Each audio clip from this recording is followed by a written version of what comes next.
What's up, party people? It's Keys Dan with RadioWhat.com, DJLittleRock.com, coming to you live and in living color from the Radio What studios. And this is my podcast, What Makes You Famous? It's an extension of the RadioWhat.com internet radio station that I've been running for quite some time. And if you need DJ services, where do I always send you?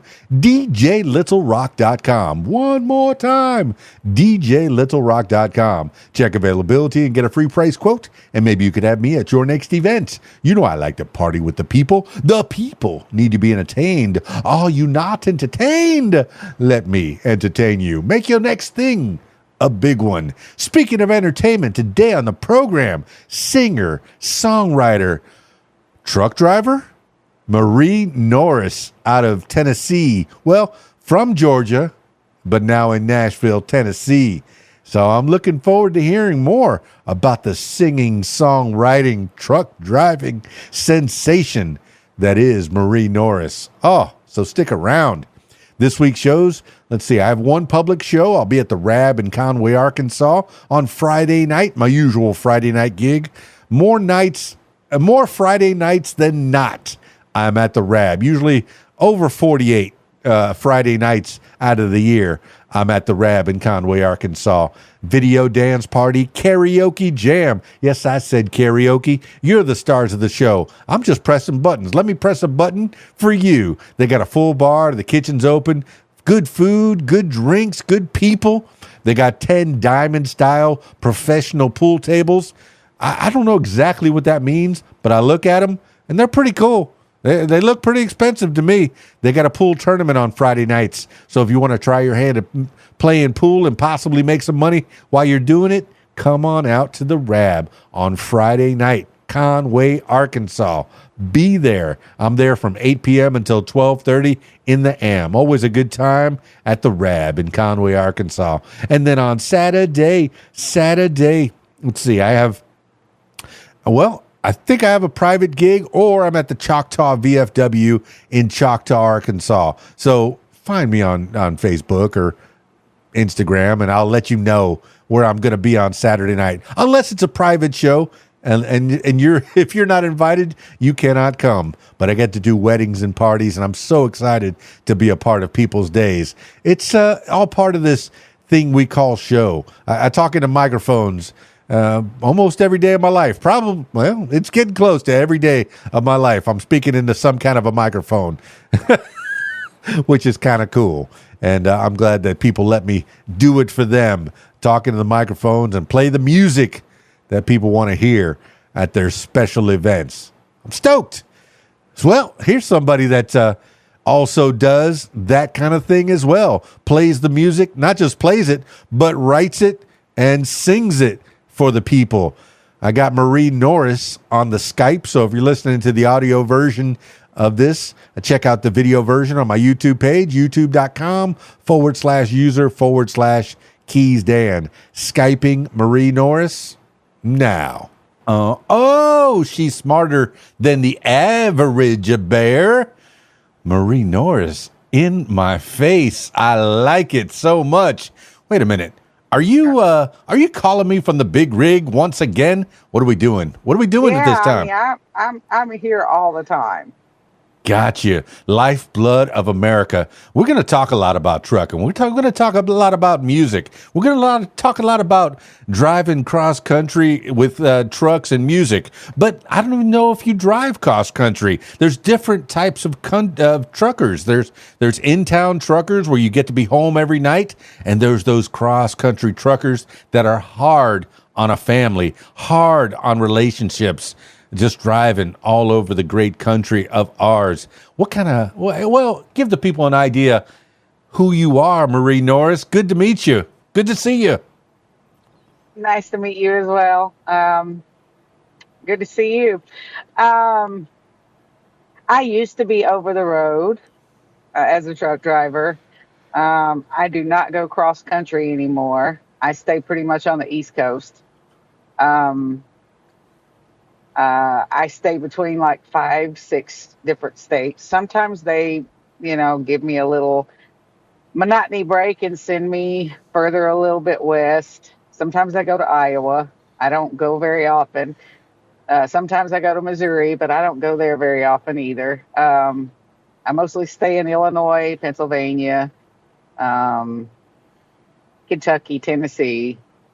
Uh, that's about it. Well, give people a little context. Where are you based out of, and do you get to be home almost every night, or well, I guess if you're going to different states, there's no way you're making it home with DOT rules, going No. 10 hours and then busting 14. Don't you do it? Don't bust 14 and then not and at least not get 10 hours of break. Do you get the feeling that Yeah. I used to drive 200 miles a day in town mostly? I get to be home every night. So I would drive around a certain town and do deliveries in my job and get to, but it wasn't the big rigs. It was like a little Sprinter, a Mercedes Sprinter, A box truck. that kind of a thing. Yeah, I guess I had the 700s and the 1200 box trucks from time to time, but for the most part, it's in a Sprinter, 200 miles a day, just delivering little packages to the boys and girls, the good boys and girls, and the bad ones too. But you're on a larger scale. What kind of truck are you driving? A Pete 579, a Peterbilt. Yes, I have For those who don't know what a Pete is. No, I have a buddy that's in a band called Cab Over Pete. And I'm not sure exactly what a Cab Over Pete is, but I think that the lead singer, the founding member, must have driven Peterbilt vehicles. And I guess the cab is that the sleeping area? No, the cab is the driving area. Oops. The sleeper is the sleeping area.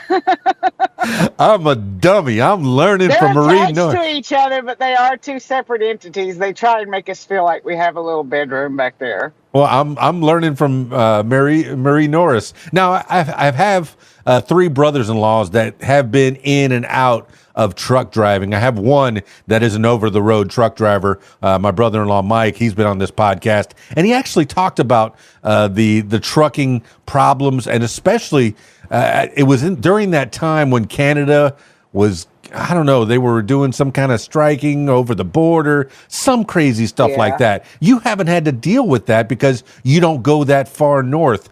But what is the difference between an over-the-road driver and what you do? Because when you say 5-6 states, that sounds pretty much like over the road to me. It's considered regional. This is a regional position. I work on a dedicated fleet. And basically we do 6-8 states. Sometimes we go further out, but most of the time they keep us right around the Illinois area, because we do a lot of pickups out of Bolingbrook and York, Pennsylvania is the other main station that they try and keep us at. But it's not considered OTR, because over the road would mean that I go everywhere. And I'm trying to get away from all that. I haven't got anything left to prove out here. I've been out here for a long time. I'm ready to slow it down. Yeah, it's hard on a body, and Not it's hard being on a super trucker anymore. Yeah, it's hard absolutely. hard on a body, hard on a family, hard on relationships, hard to get other things done if you can't get home to your home base or have some kind of a home. Now for some people, cross country trucking, going all over this great land of ours, and even beyond, going to different countries, that is something that some people thrive on. Especially there's some couples, husband and wife teams, or husband and husband teams, and wife teams. You know, it takes all kinds. But they can share the driving, and you can get that much more done if you get to be, do your 14 hours, take that 10-hour break, and then your partner is taking the 14 hours, and they take a 10-hour break, and that gets more things done. Now, even on my little 200-mile-a-day job, I had a lot of time to think. So thinking about music, thinking about podcasting, thinking about the shows that I was going to be doing on the weekends. You have states a worth of thinking and thinking. Do you ever get in your head so hard that you're like, I got to take a break? How is it with you driving around in your thoughts? Yeah, that's a dangerous place to be. I don't like being in my thoughts too much. So, I mean, funny you would ask that, but yes, that is a main worry because being in my head is not somewhere I like to be. Because being in your own head can drive you crazy, and I mean that in a good way. I mhm, mean, it really can though. If you overthink, and I'm an overthinker. I mhm. mean, I seriously think everything over too much. I am constantly wondering, like, oh, well, what if I do this and what if I do that? You know, I constantly am overthinking to see if I can do something differently, and it's not safe to be in my head like that a lot. So I try and keep music on. Music helps to break the monotony and to keep me out of my head. And when I'm not doing music and I'm not saying I'm bored with music, but when I'm bored and I just want to talk, I talk to people on the phone. Okay. Um, and I have an abundance of people that talk to me and that reach out to me during the day. You know, um, thank God, or this girl would go really nuts out here without any connection to the world. Because it's a hard life. I mean, when I first started this, I thought I was Super Trucker. I thought I was Wonder Woman, and I had that lasso of truth, and I could rope anybody into doing whatever I wanted them to, and I had superhuman strength and whatnot. But now I don't care to be that anymore. Not that person anymore. I got nothing left to prove. I've done, went as high as I can in this industry. Mhm. I can't do any more than what I have done, you know.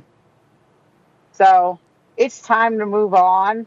It's time to let the music kind of take off for itself. Mhm. I've been trying to get out of the truck little by little here, so that I can do more of my music rather than just being in the truck all the time. So, little by little, I'm being allowed to kind of do that.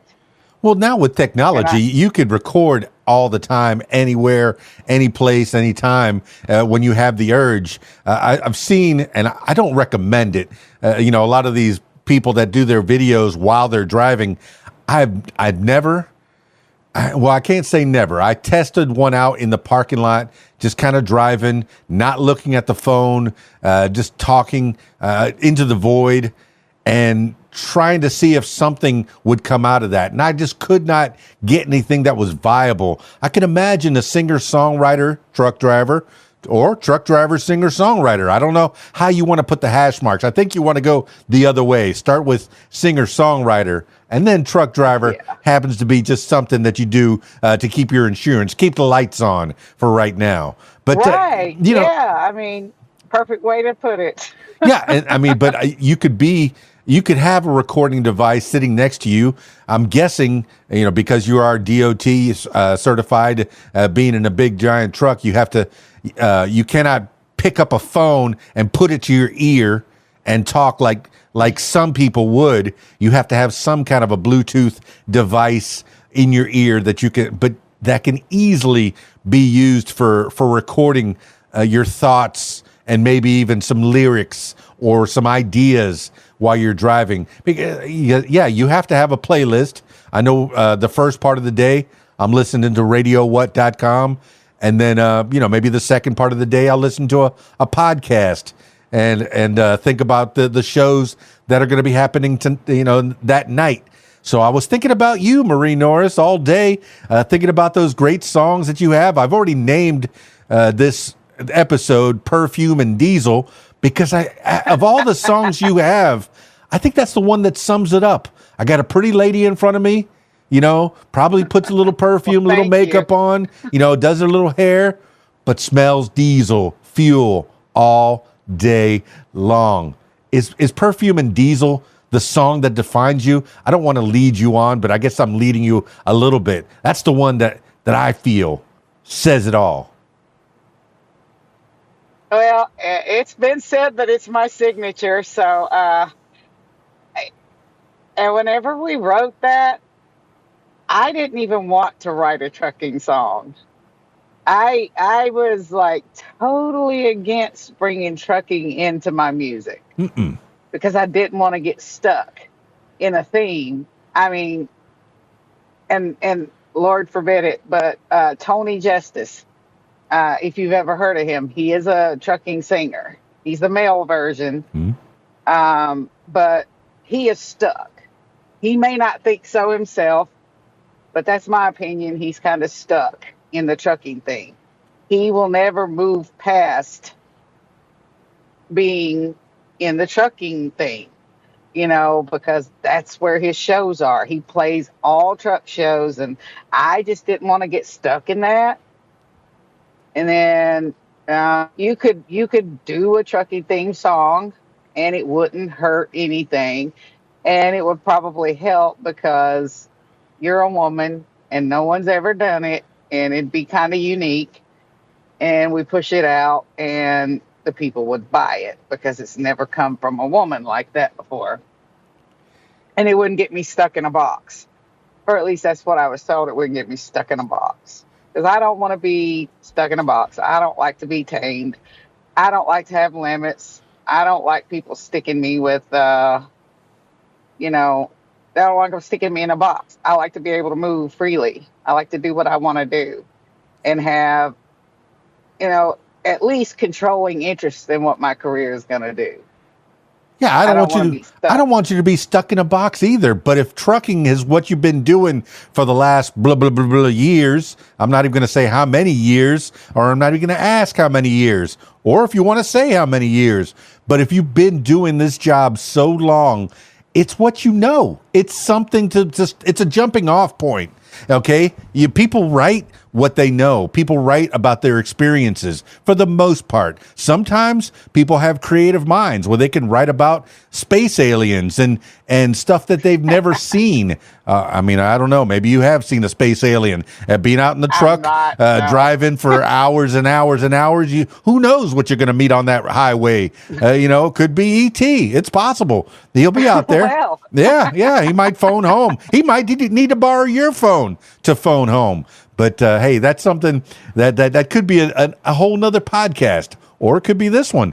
I don't know. What are the crazy experiences that you've had out there that maybe you've turned into songs? But before you even answer, you do have a running theme. You have Perfume and Diesel, and the songs that you have out there. Does every song have to be a good driving song? Because one of the first CDs that I own, not records, but when I first started buying CDs in the early to mid 80s, one of the first ones that I had was the Cars' Greatest Hits. And the Cars, their name says it all of their music is great for driving. So I have no problem with a theme of driving, not necessarily trucks, but driving. So, and then you got Twisted. And we'll talk about that one too, because that's like, oh yeah, because you were Twisted. chugging and chugging. Oh, I'm driving, Twisted. Ah! What was that?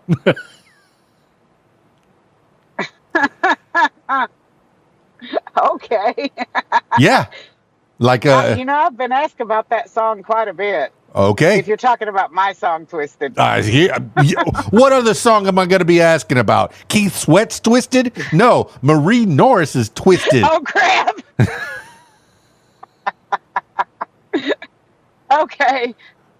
Yeah, I enjoy talking about that song. Well, talk again. Tell me about it. What specifically do you want to know? As if I don't know. No, I'm just saying, it's got a theme to it, and it might not be necessarily good for all ears, but you're not that gifted. Don't get it twisted. You got it right, man. But sometimes you got to tell somebody You know, you got to tell somebody something, you know, if they, especially if they're getting in your face. But tell me about Twisted. What inspired Well, when they Twisted? think they're God's gift to women, Mm-hmm. Mm-hmm. Twisted? Oh, Lord. I've been asked that question before, and I've never actually answered it on a radio show before. Let's I do mean, it. I did kind of, sort of, with our lady that does our radio interviews at the company I work for. We have our own radio station called CTR Radio, Wow. but she asked me about that song in the first interview we did for their radio station, and they plugged Perfume and Diesel afterwards. But it was let's just say it all goes to, I'm a woman out here in this trucking industry. I go into a truck stop, I go anywhere. I don't really look like your typical truck driver. I mean, it's obvious that I don't dress or I don't look manly. Um, a lot of women out here, sad to say, they really do look a little manly. I mean, I've seen more and more good looking women out here Mm-hmm. that keep themselves up, that wear their makeup daily. Even I don't wear the makeup every day, but well, that song got stemmed from several events over my career out here of guys just being, well, let's just say they thought they were God's gift to women, and they could follow you around and ask you if you wanted to go back to their truck. And you were supposed to be desperate and say, "Oh yeah, let's go," kind of thing.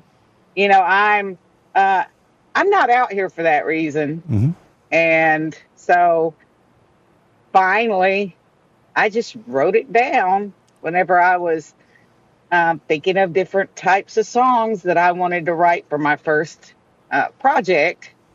And I just wrote it down, and one of my co-writers actually picked it out and wanted to put music to it because it was first time I'd ever started writing before. So I had co-writers, and I like co-writers for, you know, reference anyway in music, because I don't want to steal anyone's, you know, melody, Mm-hmm. because they're very easy to copy. But anyway, he went, I mean, I did not even expect that because it was one of the first songs that I wrote. I wrote that one and Breathless, Mm-hmm. I think at the same time. And Breathless was the first, that one was the second. And he picked that out. He says, "I just love Twisted." And I was like, well, you know what Twisted is about. It's, you know, somebody might think I'm being against men. And I'm like, you're not that gifted. Don't get it twisted, you know, because that's like a real, like, flank to the ego right there. It'll smack you right in the face. Like, she just dissed a man. And I got a little flack about that in the beginning with that song because it even got a explicit rating because of "You're not that gifted, don't get it twisted." I saw that, and then the Breathless has a little advisory on it as well. But I guess okay, this is definitely you stepping away from the truck driving. I don't think you're in a box. I think you're going to write about whatever experience you have. It's been it's been a danger for a lot of people to date a creative person, because if things ever go awry, if things ever go wrong, out of tragedy comes creativity, and they're going to get a song written about them. Alanis Morissette, Taylor Swift, and on and on. Of course, you've heard songs about all their boyfriends and you know, all the relationships that they've had. And I don't know if they've named names because I really hadn't paid that close attention. But you know, people are going to figure out, oh wait, this song was written then, and they were dating this person. So this song is about that person. Oh, I get it. So your close friends, your close family is going to know. You can put two and two together. Exactly. And that's going to be all over your Wikipedia page because somebody else is going to write it. And your biography, somebody else is going to write it. But you were talking about taking somebody else's melody. I think over the past few months, I've been kind of contemplating and thinking about it. All the melodies might have been written. It's just how the chord progression is all, da da da da da. Da da da da da, da da da makes you happy, da da da makes you sad. Just all the chord progression, all the melodies may have been written. It's just the words that you put on top of them. So I don't know how somebody's going to be writing. Well, and then of course the instrumentation, how you arrange the instruments. Oh, I put a spoon. I put a couple of spoons in this one, or there's somebody clapping their hands, or like with Maxwell's Silver Hammer, he's actually hammering on an anvil, dung dung. So the different instrumentation makes that feel, makes that flavor.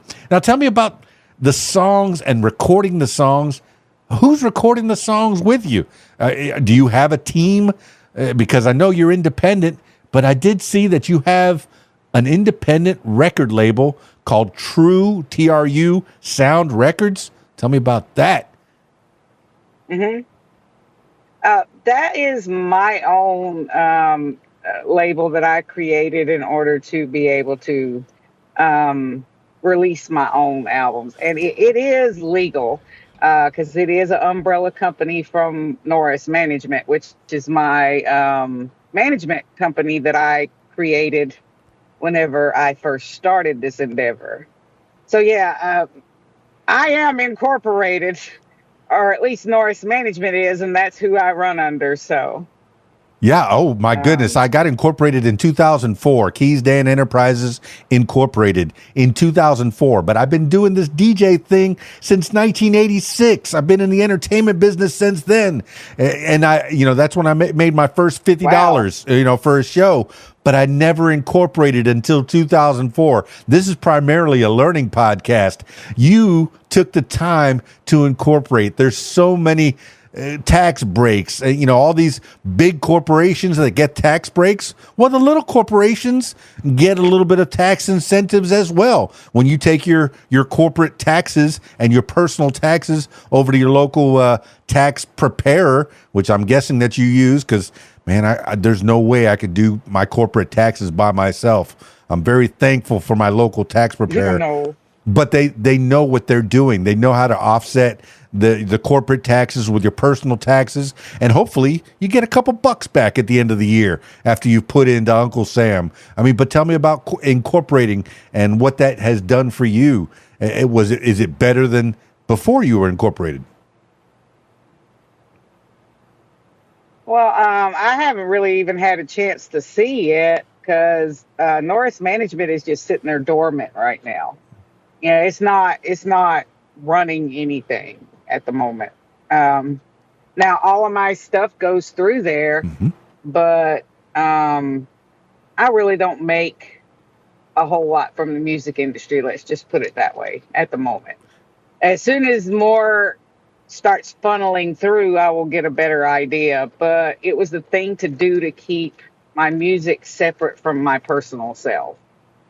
Well, the nice thing about being incorporated is your companies, the people that you work for, do not have to pay Marie Norris. They can pay Norris Management, and then you handle the taxes. They pay Keys Dan Incorporated or Keys Dan DJ, or sometimes just Keys Dan, and that takes care of it. That way they don't have to worry about having a W-2 for me or any of that other tax stuff that comes up as a problem if you pay somebody more than $500 in a year. Then you got to worry, maybe they got a 99, one of those 99 forms that I'll fill out, and I'll put my corporate 1099. Yeah, the 1099, and I got to put my corporate entity there, so that way they're all legit, but they don't have to pay you as a solo person, and that kind of protects you a little bit in case something does go wrong. Maybe at one of your concerts, one of the lights pops up and somebody gets hit in the arm. Oh, my arm got hurt, and you got to pay for a little. And they sue Marie. Right. No, they sue. Tell them go sue Yeah. That was Norris. what I was thinking about. I was making it separate. Exactly, exactly, and it'll help a lot in most every endeavor. That's something that I've stressed quite a bit to some people that are starting their own businesses and maybe getting paid under the table. Oh, I get cash all the time, no problem. I don't have to justify the cash. Well, if you get in trouble at a show, or if you go to a show and they don't want to pay you and you don't have a corporate protection, then you don't have really a leg to stand on. You just did that show for free. Sometimes those people don't want to pay you. You've heard that, your whole life in this music business, that people get shafted. I saw the Buddy Holly story where he shows up and he says he drives cross country to go to a show, and they refused. Oh, we don't want you. He goes, well, give me my $1,000. You just said show up for $1,000. You didn't say put on a show. So there's little shady deals, and shoot, that was back in '57. So it's still going on, and people are trying to get something for nothing. Oh, sure. I mean, but you have some coverage. You have people that are protecting you. You're in with Tara. She put this together. That was pretty cool. So that's somebody that's on your side. The big records people, I guess, they're helping you to get that much further. They seem like a pretty good outfit. I'm kind of tangentially with them in that they send a lot of people my way to give a talking to, and maybe spread their wares to extra ears, to all the ears that are listening to this. So, I mean, my loyal listener needs to know what happened to Marie Norris, where she said, I can do this thing called music. I mean, you started out, in Georgia? Is that what I saw? Yeah. Well, tell me about little Marie in Georgia. Raised in Georgia. Well, tell me about little Marie in Georgia, Cairo, Georgia, not Egypt, right? Cairo. Cairo. See, that's just Cairo syrup. That's just like Arkansas. We have a Circe that looks just like Circe, and we got El Dorado that looks just like El Dorado. Okay, you just English that up. All right, so Cairo, I guess. Cairo, Georgia. I go to Circe every year. Ah, real close to where I'm at. I do a truck show there. Okay. I need to meet up with Marie Norris at the next truck show. I like a good car show, truck show, showing off those engines all cleaned up and pretty. The tires all shiny. Oh, everything, all the chrome. I think it's October 25th and 26th this year. Oh, I usually take my vacation around that time. Truckers Jubilee.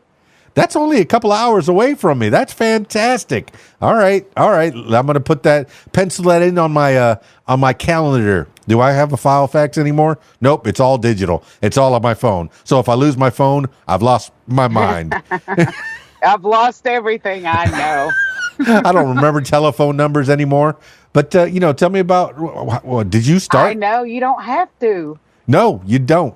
You are number 4. Boop. On my top 5. No, but Cairo, Georgia, were you doing music back then? What kind of trouble were you getting into as a little kid? I didn't really get into a lot of trouble. I was mischievous, but I didn't get into a lot of trouble. I was the nice kid. I was the one that was trying to spread love, not hate. I've always been that way. Well, Tried to be the mediator and the peacemaker, and I don't fight unless I have to. I just don't see a need for it.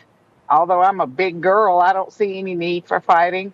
I don't see a need to be a bully because, I don't know. It's not been my thing. So, well, I believe in loving and I've been big most of my life too. There was a little bit of time when I wanted to be a firefighter, and I actually did get into the fire department, and I was running, so I lost a lot of weight. But before that, in school, I was always a bigger person, so that kept me out of trouble. If somebody did come at me because they were mad at me for one thing or another, it didn't hurt me too much if they punched me because I'm a big dude, It's not, or I get out of the way and I olay them into the lockers or into the wall, or I sit on them till the teacher came. So I didn't get. If I got and in a handful of fights, but I never got punched. I never really had anybody that was after me. I was liked by all the teachers when I was in school because I was an easy kid to get along with, and I didn't cause them any trouble. Well, did you get good grades? And I was the kid. Oh yeah, I was a good student. So. But you were the kid that sometimes I got called the teacher's pet. Oh, I like the teacher's pet. I got no problem with that. I was the kid that the teachers loved. Oh, that's nice. See, I think my first 6 years I was in Catholic school, so nuns and getting hit in the and there were people. Well, I think I got hit in the knuckles one time with a ruler, but for the most part, I was a pretty good kid too. Yeah. Got good grades and kind of a teacher's pet. In fact, I remember one year, it might have been my 5th grade, where they called me into the principal's office, and I was kind of afraid because I had to see Sister Mary Catherine. Oh my goodness, no, that must mean something bad. Well, I went back into the classroom. And it's 6th grade for sure. I went back into the classroom and they had a birthday party all set up for me because they liked me. And that, it's good to be the good kid because you get rewarded. Hey, sometimes the good guys finish first. I think that's a song that was in a Michael J. Fox movie. Sometimes the good guys finish first. But, we're talking music. Sometimes. Yeah, we're talking music. We're talking life. We're talking, where you grew up. And I mean, you said you were good in school. Did you have any extracurricular activities? Were you in band? Were you in sports? Yes, I was into sports. I was in band. Of course, I was in band. Chorus, I guess you would call it choir. That's what some people call it, but they called it chorus when I was in school, and I was on the drama team. Mm-hmm. So I've tried a little bit of everything. I like entertainment all the way around. Well, I'm sure being on drama. I think I'm better at singing than I am at acting. Yeah, but even the little bit of drama that you may have taken in school, that's going to help you in your performance on stage. That'll help you move around a little bit. People want to see a song and dance person. Famously, oh my goodness, the late great Whitney Houston had the most phenomenal voice, but she didn't dance. She kind of just stood there, and she was coming up along the same side as Janet Jackson, and Janet Jackson had the Rhythm Nation. Well, I remember one time when I was on the radio, we called Whitney Houston the Rhythmless Nation. But I mean, hey, it's God. I know. It's so she was harsh. Wonderful though. Her voice could not be duplicated. You better believe it. I mean, there's Mariah Carey, Freddie Mercury, maybe my favorite, Queen. But who were the ones you're emulating in school? I mean, and you said you were in sports. What sports were you excelling at, or were you playing? Well, I used to do hurdles. You know what that is, I'm sure. I used to do hurdles and I ran track. That was some of my favorite things I like to run. I was, I was still like I was a bigger kid, but I was a fast. And I was a lot smaller than I am now back then, of course, but still I was big for, 12-year-old. I was bigger than most 12-year-olds. I was taller than most 12-year-olds. I mean, I looked like Gigantor girl, like an Amazon girl in school. So I was taller than my whole class, especially the girls. And I loved hurdles. Basketball was another thing that I excelled at. I shoot very well. I mean, I can run across the court, but I shoot better than I run for that. Well, both I can concentrate on the goal. I can put it in there. Yeah, both of those sports to me sound like a lot of jumping. Now, in school, are the hurdles shorter for the little kids, or are the hurdles a standard height all the way through life? Yeah, yeah. I mean, because by the time I started doing hurdles, I was in middle school, so I was already over 5 feet tall, so they were standard, Wow, and that's a I'd lot. soar right over them. That is cool as can And be. now, would I try and do that now? Absolutely not. Hey, with Probably age comes trip on it and bust my head. with age comes wisdom. Wisdom. That's what you have now. You have knowledge to impart to the next generation. And you're imparting that knowledge through your gift of songwriting, of music making. And now when people come to one of the Marie Norris's concerts, they're going to get a little knowledge dropped on them, whether it be about truck driving or about not getting it twisted or about any of the other subjects that you care to talk about, or being breathless. Tell me about breathless. I don't even think I heard breathless when I was going through the thing here. What is breathless about? It's a mushy song. I like a It's mushy song. a love song. Okay. It's very flowy, very easy to memorize. The chorus is very catchy. Everyone that's ever listened to it has told me that it's very catchy, and it just makes you melt inside. That was not what I was going for when I came up with it, but well, good. I'm glad that you like it because I really I didn't see it as mushy whenever I wrote it. It was just the way I feel, and in a relationship, whether it's a current one or a past one, and that's the way I wish to be felt about. Well, I mean, tell me about. But obviously the song is in the beginning of a relationship. Mm-hmm. Well, there's always the beginning, the middle, and the end, and they all end no matter what. Right. Death, divorce, desertion. That is Eventually. that's the 3 Ds that were in the Witches It's of Eastwick. inevitable. No, in the Witches of Eastwick, death, divorce, desertion. The 3 witches had those ideals that they were bringing to the table. I don't know why that just popped into my head, but those are the ways that things end. But you write what I you know. agree. Tell me about have you had some good relationships? Have you had some bad relationships? Is this all coming from personal experience, or are you making a lot of this stuff up? And hey, there's singer-songwriters that can do both. Is most of this true life stories? Well, I mean, I have had some good and some bad relationships, and I learned from every one of them, and some of it, I tell you, I will say that some of it I watch other people or I base it off of somebody else.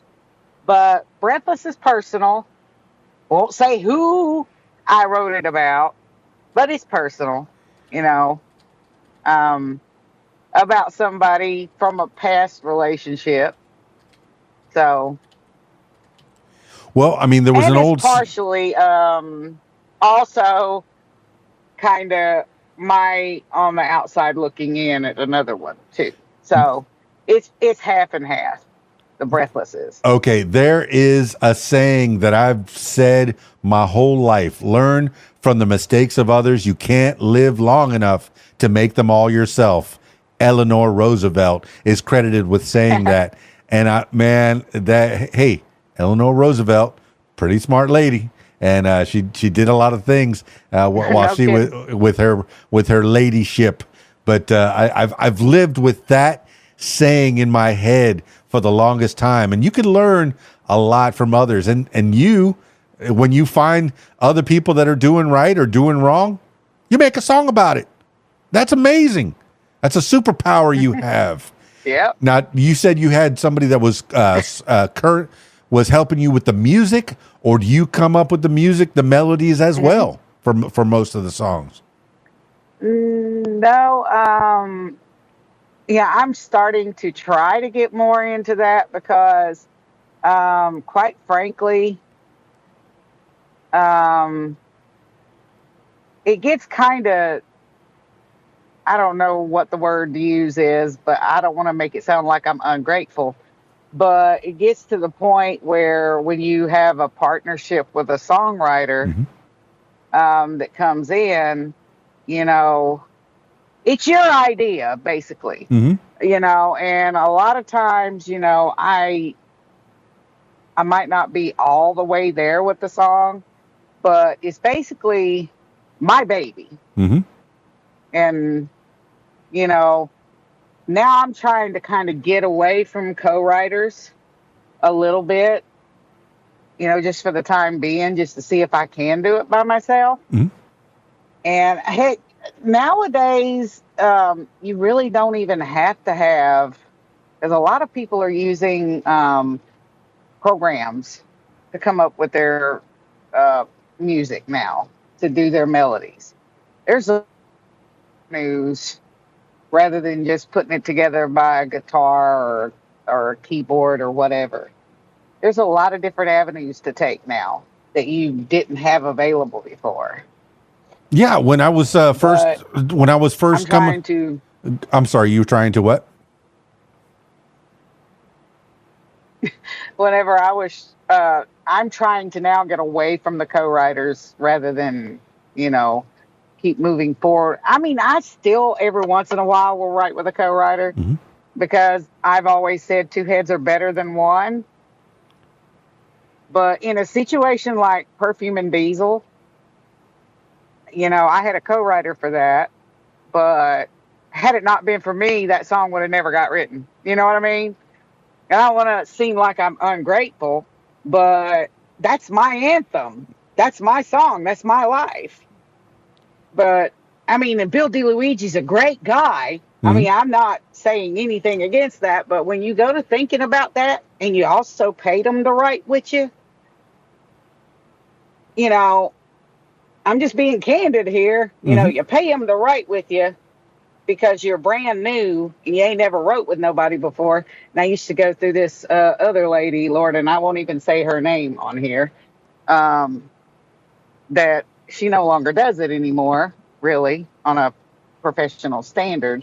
But she's the one that got me involved with Bill and several other writers. And I love him to pieces. I truly do. And, he's a great dude, a great writer. Mm-hmm. But, you know, when Perfume and Diesel has its success, he's going to be tied into it Well, now you're talking about the business part of it. automatically. Where you have to Yeah, to make right. sure that before you get into any kind of a partnership, any kind of a collaboration, you have everything Right. on paper. Okay, look, I'm paying you X amount of dollars, but everything that comes out of this partnership is all mine. It becomes the proprietorship of Marie Norris and only Marie Norris. Now, but if you don't Right. have that ahead of time, Well, then there's other things that get involved. Who knows the legalities of it? well, see what he did was Mhm. right, and he had an agreement with this woman, and in the contract, her little worked up contract, Mhm. and I call it a mock up because it really didn't have a whole lot in it. It just basically stated that these songwriters are not for hire, which means they get half of the publishing Okay. from the song. And before I I I didn't know how things worked. Hmm. So whenever I got into that deal, I didn't realize you wasn't supposed to pay them, and you know, but then I got people telling me you shouldn't have gave them money because that is for hire when you're giving them money. Yep.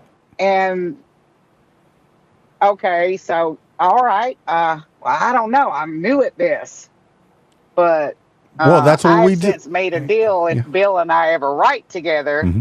that it's for publishing. And then when I release the song, I pay him for his part of the publishing. Yeah. Which that's a little. See, I don't know a lot about this stuff, but the more I read and read into it, I'm not saying the people are doing it intentionally. They're just wanting to make their money, but it seems like I'm doing all the work and you're getting paid for it.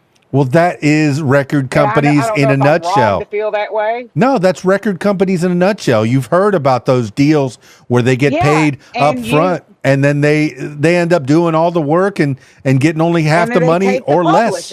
Exactly. There's been a lot of deals like that. Record labels take all the publishing. I mean, I just watched this. I am my own record label, so I am not doing that to them. Well, I am taking all the risk. I am paying everything out of my pocket to get all of this stuff done. So, I mean, I'm being over candid, and I'm probably gonna make somebody mad at me if they see this. I don't think so. This is all learning. Okay, you have to make sure that the business part of the deal. I have learned that I might have been explaining this wrong. And I'm starting to find out now, hell, I'm putting up all the money and I'm paying you and my stuff ain't even selling. You know what I'm saying? Yeah. Right now, mine ain't even selling, but you're on a whim like, okay, well, when it does, then I want the money for it. And that, I don't know, somehow that just doesn't sit well with me. It doesn't seem quite fair, but I put in all the front. Like, I spent, and I hope I'm not being too overly candid, but I spent over $20,000 on my first project out of my pocket. Making the masters, getting the songs done, getting them released. Second album was half that because I went a cheaper route. But still, I paid all of this out of my pocket. It came out of my business expense.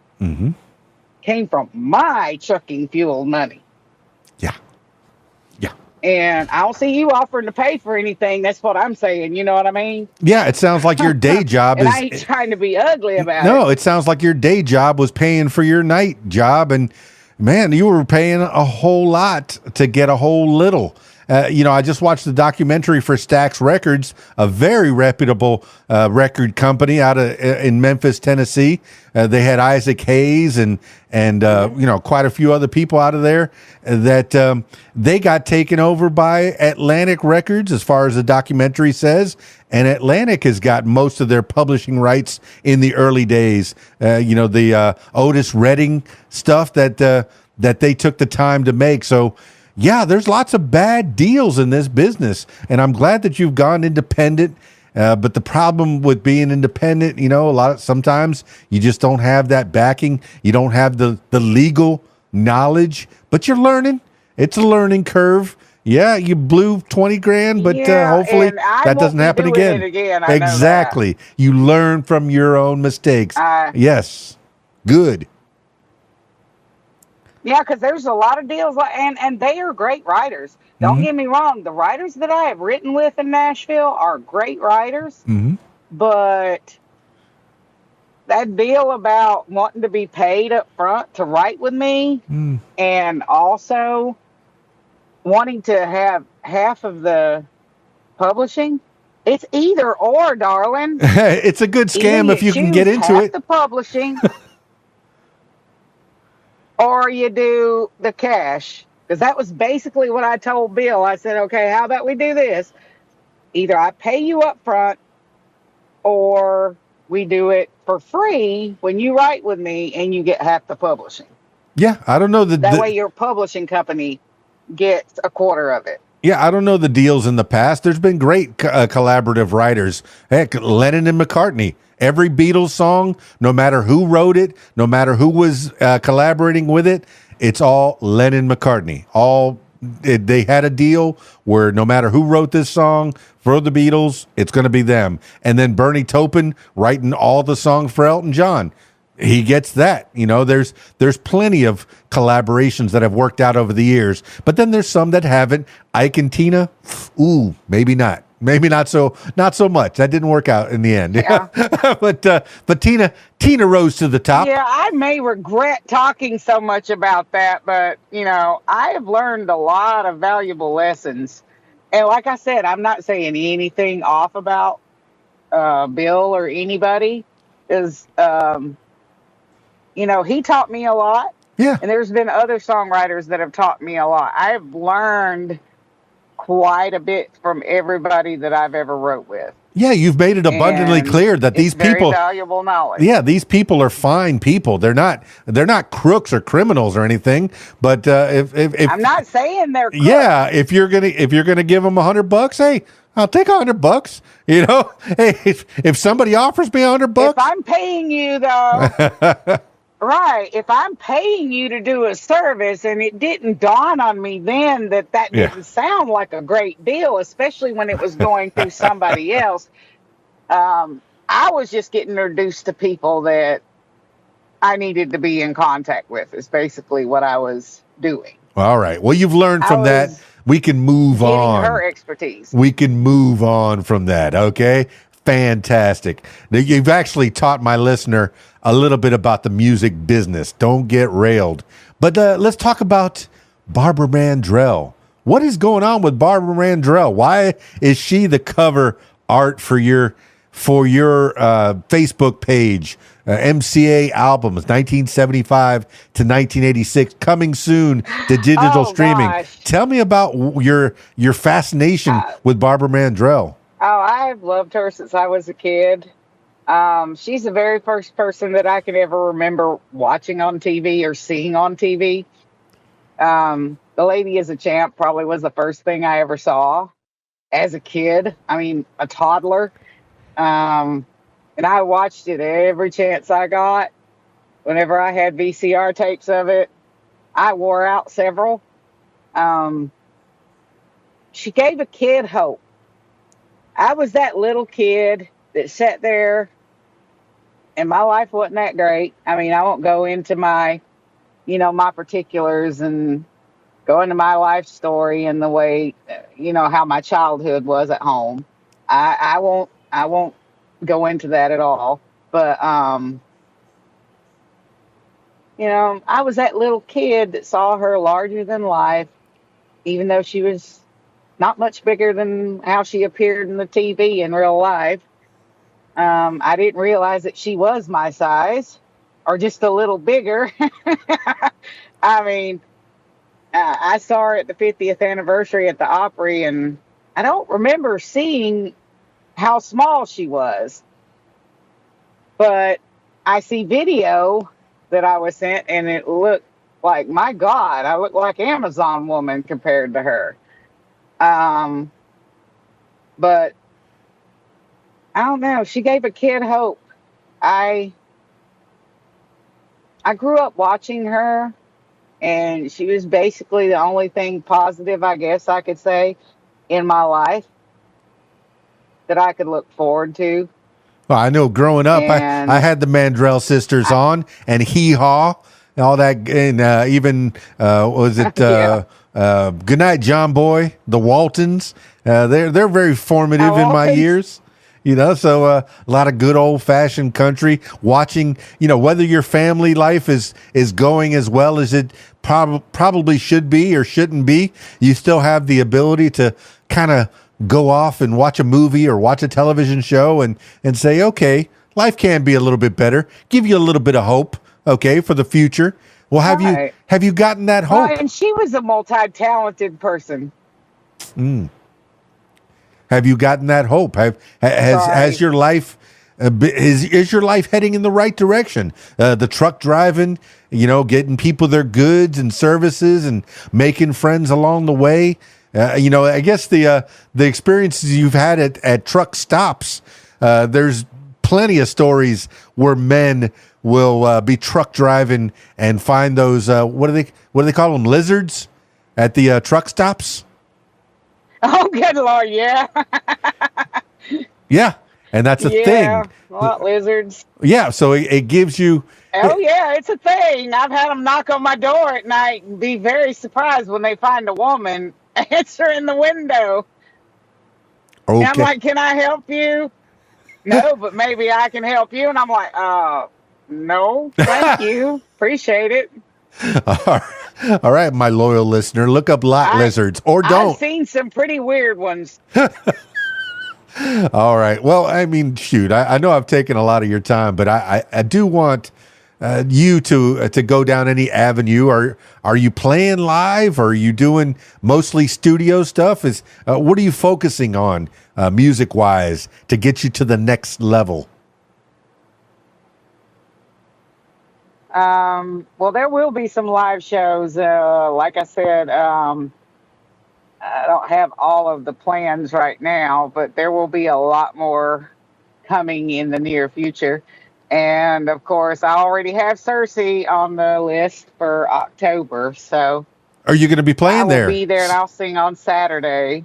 Oh, Yeah, good I'll sing on bonus. Saturday. I'll be using tracks, but I mean, because you know, it's kind of hard to bring a band that far away from home. Now, But yeah, I'll be there on that Saturday. do you have a group of people that'll play with you? Do you have a band that'll back you up? Because you were talking about, paying people to do a job. There is a difference between, having a band that you collaborate with often, or studio musicians, hired guns is what they call them in the business, where you hire a guitarist and a drummer and maybe a steel guitar or whatever, or a fiddle. You hire the musicians that you need for a studio album.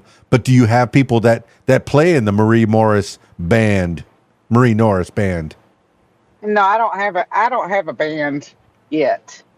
I mean, I do know people, and I know people that can get me a band together if I need one.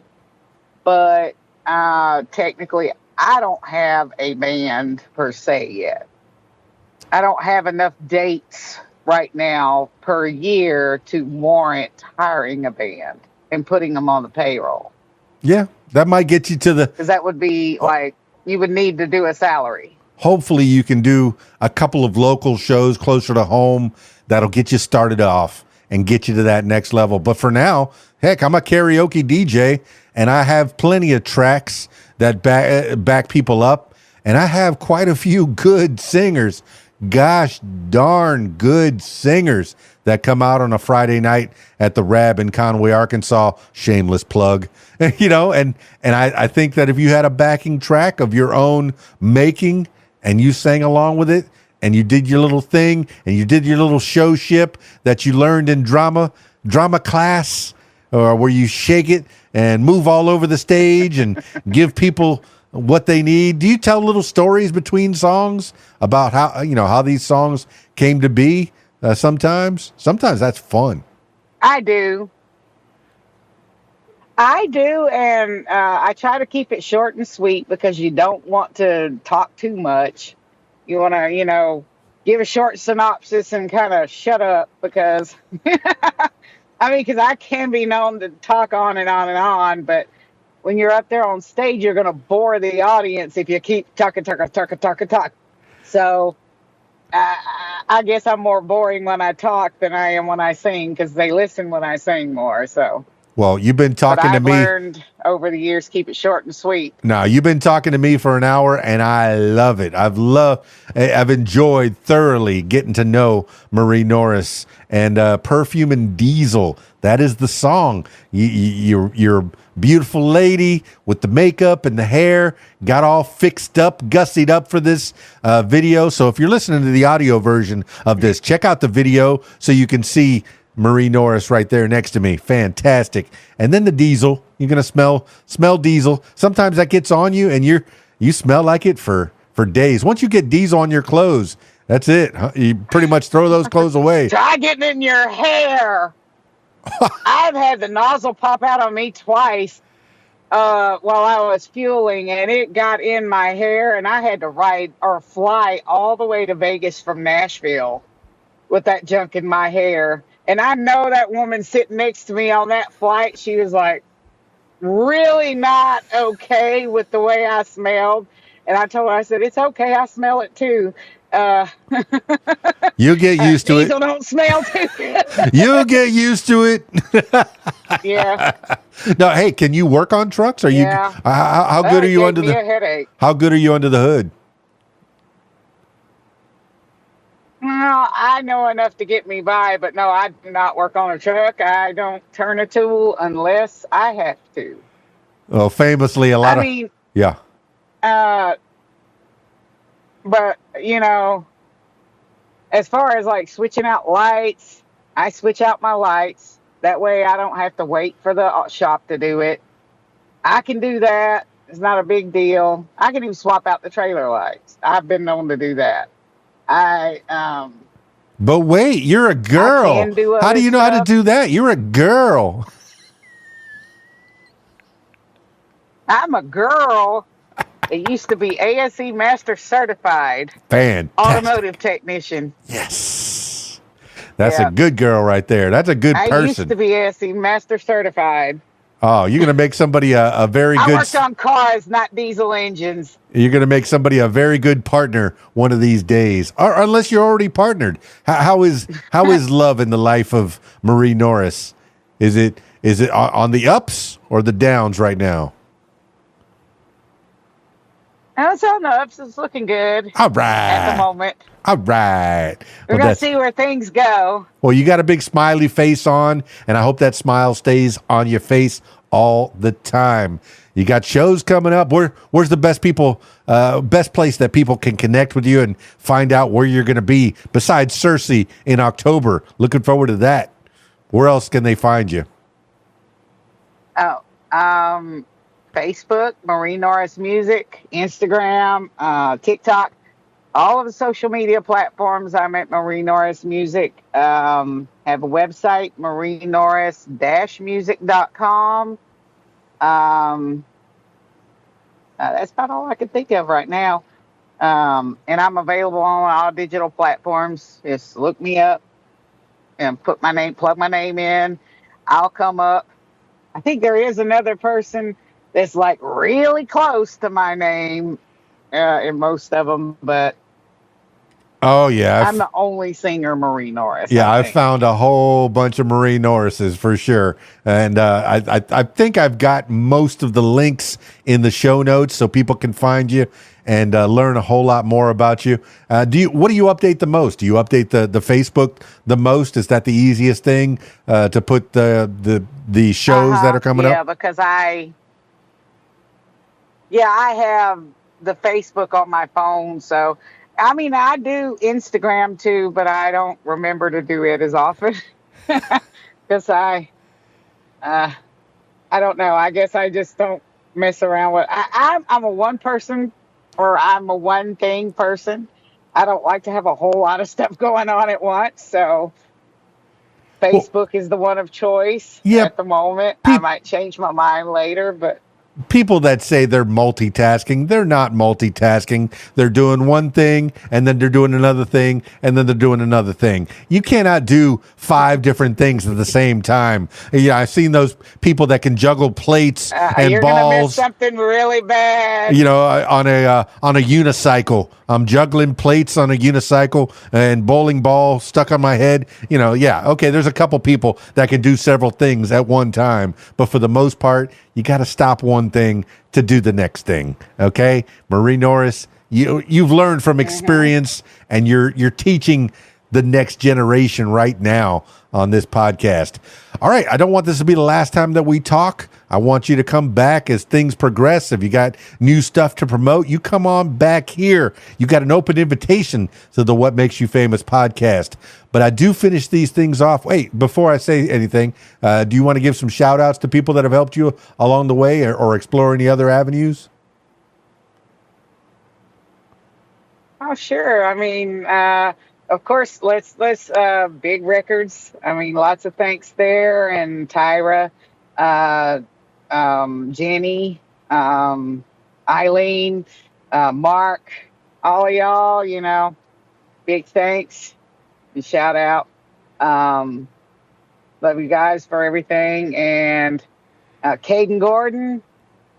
He's our he. I've actually been working with him for a while. I mean, he's been doing stuff for me for over a year now, so I'm really familiar with him. Michael Bate, Hmm. of course, you probably know him too. You probably talk to him a lot.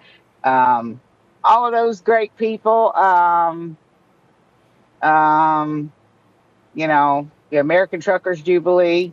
Check it out. That's where I'm going to be in October in Searcy. Um, and it's all going to Make a Wish Foundation. We just found out that that's what everything's going to be for this year. Make a Wish Mid South. Cool. There, I did 2 shows in May for Make a Wish Mid South in Arkansas. I was just in Boonville and Searcy in May. So Well, I'm kind of a magpie, and I've been looking at this. I'm kind of a magpie, and I've been looking at this shiny stuff. Well, tell me about that necklace that's been blinging in my eyes. Is there something to that particular necklace? What does that mean to you? It looks like something special. Well, it says "perfectly imperfect" on it, and that's kind of my motto. I'm perfectly imperfect. I am a work in progress. I'm a perfectly imperfect, put together mess. I think that's good. That's good to know I'm yourself. Beautifully, perfectly imperfect, put together mess. Yeah, we're always a work in progress. That's fantastic. Yeah. That's a good motto to live by.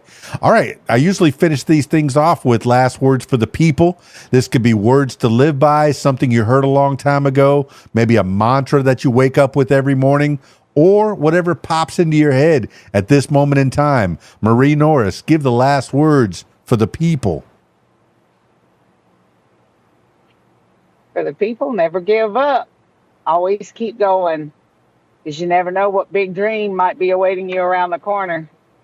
I'm living mine, and it keeps getting closer and closer. So just hang in there. There's always someone there. There's always someone who cares. By the way, I do have a new single that'll be coming out as soon as I can get to my producer and get the final vocals done for it. It's called "The End of the Road," and it goes along the same lines. There's always someone there. There's always someone who cares. Making the world a better place, one heart at a time. I also have a song called that, too. Well, there you have it, party people. Marie Norris. What a nice lady. Perfume and Diesel. Pew. And hopefully a little less Diesel and a lot more Perfume and singing and songwriting. It looks like that's the next step in your evolution, Marie Norris. Thank you so much for being on the podcast. So nice talking to you. So nice getting to know you.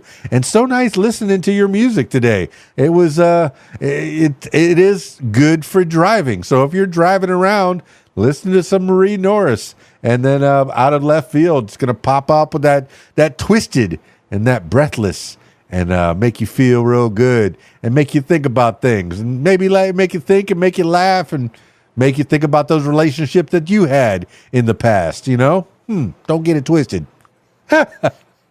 Oh, my goodness. So good to talk to you, Marie Norris. That's it for this edition of What Makes You Famous. Now, if you, yes, you, my loyal listener, if you'd like to tell your story, I encourage you to give me a call, 501-470-6386, or email keysdan@aol.com. That's it for me. It's keysdan, radiowhat.com, djlittlerock.com. Peace. I'm out of here.